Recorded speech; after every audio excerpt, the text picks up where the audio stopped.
Votre massif d'œillets de poète est magnifique, vous aimeriez en avoir autant l'année prochaine, eh bien sachez qu'il faut renouveler son plan pour avoir toujours un massif très fleurifère.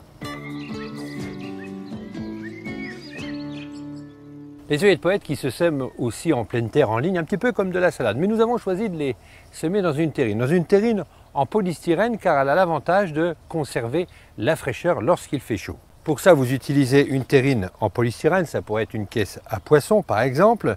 Donc au préalable, il va falloir la percer et on va y mettre un terreau spécial semis et bouture. On va remplir notre terrine,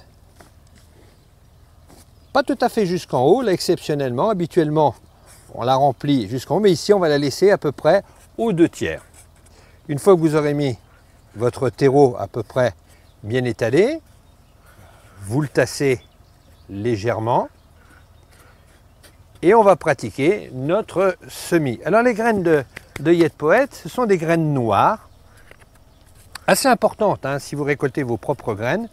Alors l'avantage de ressemer tous les ans ces œillets de poète, ça évite d'avoir de la rouille car ils sont souvent malades de la rouille et au bout de quelques années, vos œillets de poète vont disparaître. Donc l'intérêt c'est de les ressemer au moins tous les 2 ans. Donc on sème menu sur toute la surface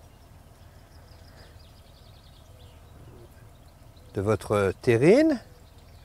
On a maintenant terminé, on récupère les graines, l'excédent, car elles sont réutilisables plusieurs années. On va saupoudrer légèrement un tout petit peu de terreau spécial semis par-dessus, de façon à recacher les graines que très légèrement. Vous tassez une nouvelle fois,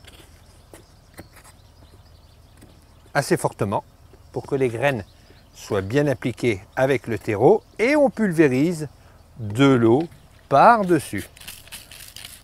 Alors légèrement humide, pas trop, mais quand même. Bon, la valeur d'un verre d'eau hein, sur une terrine comme ça.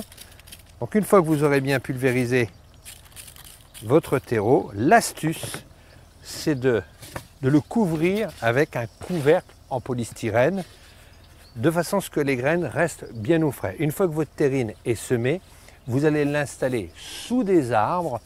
Alors l'intérêt c'est qu'il ne pleuvra pas dessus et dès que les graines vont commencer à germer, vous retirez le couvercle et vous les repiquez un à un dans votre jardin en pépinière et vous les mettrez définitivement en place à partir du mois de septembre-octobre. Floraison assurée l'année prochaine à partir du mois d'avril, mai ou juin.